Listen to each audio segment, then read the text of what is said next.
Good morning, everybody. I was out here about to pick my butternut squash, but I wanted to show you what they look like and what I've learned from, obviously, YouTube on what the right time to pick them are. So everything in the garden is pretty much finished. My husband robbed me of some of my T-post. He did a little fence for the chickens, and everything's looking a little rough. That's fine. This is September. This is the second week of September, so that's fine with me. So these are the butternut squash, and you would think they're really ready to come off. Like, this is a really good brown color to it, that butternut squash traditional color, but you have to look up at the stem. When this is totally brown and looks dead, then there's no more green to it. That is when you're going to be able to pick them. So that is not ready. That one's not ready at all, even though the vine is starting to really decay. But I do have some down here that is very, very close. Like, I think this would be fine to go ahead and cut. You want to cut up to the vine right here. And you would want to leave as much of that stem as you can. But yes, this is dried up. It's dead. It doesn't seem to be getting any more nutrition from this vine. So I would go ahead and cut this, and then I would let it cure in the sun for several days, maybe even a week, before storing it. But our cellar is way too humid to actually be a good place to store this kind of thing. So we'll end up eating these pretty soon. So that was a good one that seems ready. I've got many that just aren't quite ready. That one's probably good. This one right here, sorry. Get my finger in the way. So yeah, just in case you were like me and you've been thinking, man, they look so good and the vines are dead, of course it's time to pull them off. Let's give them a little longer if you can. Here's a surefire way of knowing you have something ripe, a squash that is ripe. This is a spaghetti squash that I knew was getting very, very close. Well, it fell off by itself. So it is definitely ready, and I'm not going to worry about curing it. We're probably going to eat this actually for dinner. My youngest son, he put this seed in the ground, and he's very happy and proud of his accomplishments in growing spaghetti squash this year. But the vine is right next to some other acorn squash, and they look like they still have some time to go. So you kind of look up at the top. Yeah, it's not ready. So the only thing I still see that is really still producing strong, even though these need to finish curing in the garden, is the peppers. My peppers are really going great. This is that holy basil. I might make some more basil tea. It's a great herbal tea. Very good for your nutrition. But everything else is, I've been slowly pulling things out. Cucumbers are definitely done. The beans, I am done, whether they are or not. It's about time for them to be finished. I don't want to deal with another bean till next year. Those are pretty zinnias. They're candy cane zinnias, I believe. One variety, I'm not sure what the other. That coral is very pretty. There are so many weeds. Right next to it is this huge weed. You know, you win some and you lose some this year. And I said this in my first garden tour, I let a lot of things go. And I'm okay with that. You have to be okay with that. Everything is not going to be perfect every year. And some years you're going to be great at some things and not others. I mean, just don't get discouraged. This, oh, now I'm going to forget what it was called. Yeah, this happens to me sometimes. Yeah. I'll have to come back to it. Basil's still going great. I need to make more pesto. That is one of our favorite things. Oh, homemade pesto with cream sauce on homemade pasta is delicious. Sage just goes crazy. Let me know what you use sage on, because me and my family do not tend to use a whole lot of it. But the peppers are still going great.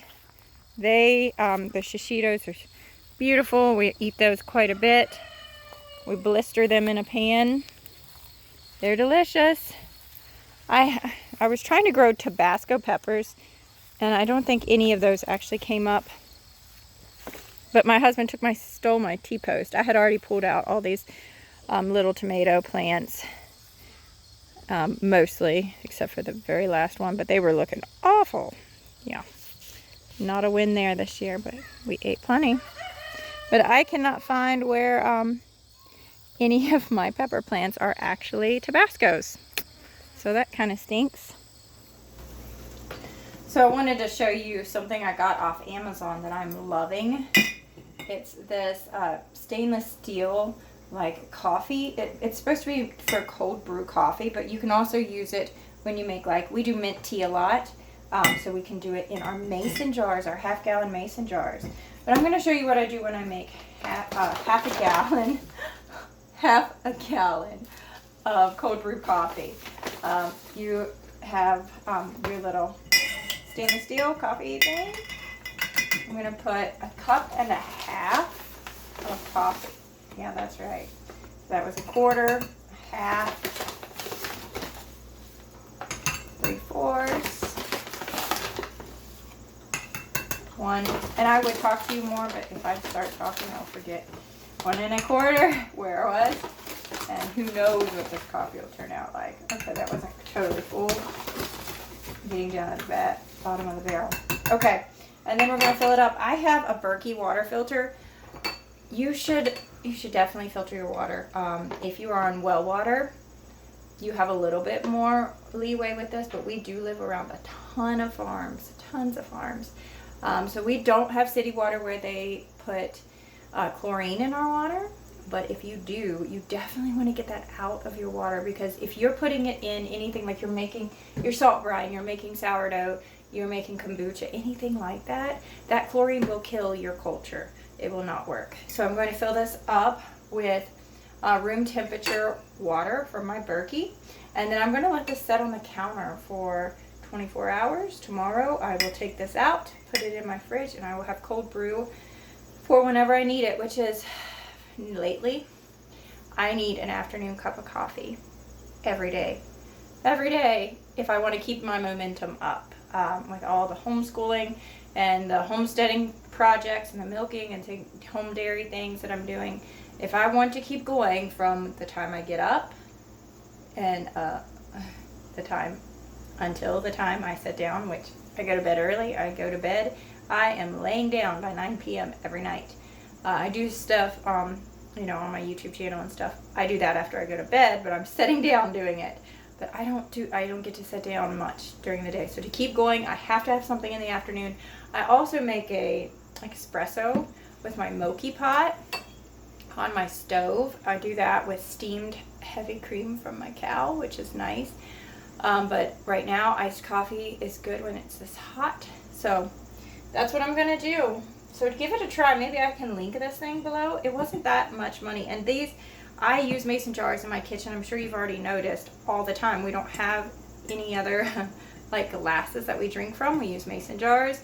I store things in mason jars. I can. So we have a lot of these. I do keep like stainless steel cups for the little kids, for my younger kids, just in case of any kind of breakage. But we really don't have breakage that often. And these are $10 a dozen at, not this size, I wish, at like estate sales. I really wish I could go to some more estate sales to get some more pint size. I have plenty of quarts. I have a father-in-law who blesses me in many ways. At any yard sale, he can think that someone will use something. He is amazing at picking it up. And thank you very much. But I'm good on quarts.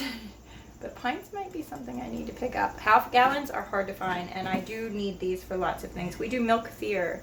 Sometime I'll show you that. But right now, afternoon coffee, cold brew, espresso. I'll show you that sometime. I have a Nespresso machine. I bought that after we got Michiela because I wanted espresso. I used to work at Starbucks. I like good espresso shots. And when you have your own milk cow and you can steam your own hot frothy milk, that's even better. But the pods for Nespresso, tell me if you have a better way to do this, are like $1 a piece. And if you haven't caught on, we are pretty stingy. Stingy is a good word to use for it. No, maybe not. Frugal. We're frugal. Very frugal. out of necessity mostly. So this is a good way to do this a lot cheaper. We always go to Costco. My husband works at Costco, so we're big fans of Costco. Kirkland brand is usually better, if not just as good, if not better than the like Starbucks or whatever brand it's copying.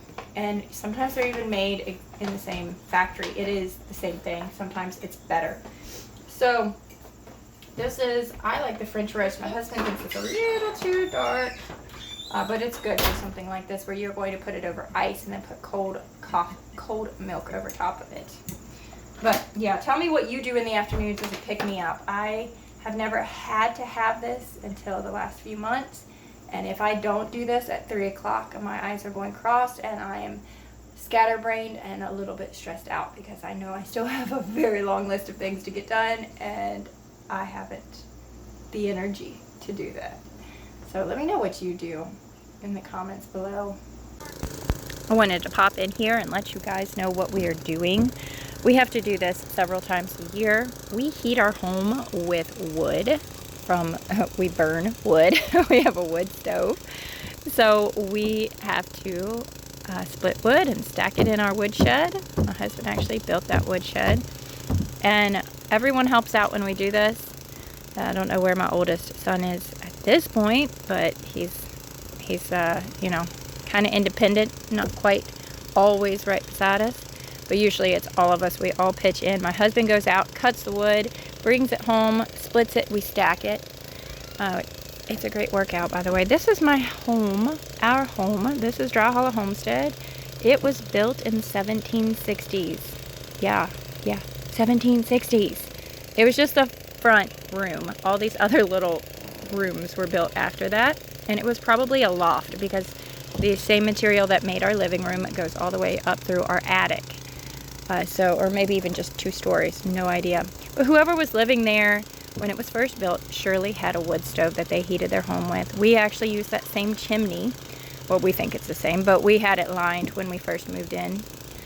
And it's the best way to heat your house. I love having a wood stove. The warmth is none can compare. So this is just a little taste of what we do on the homestead, just a few things that we did in probably a few days, not one day. So let me know if you like this kind of content where I just kind of take you around to different things that we're doing. Subscribe. Talk to you later. Have a blessed day.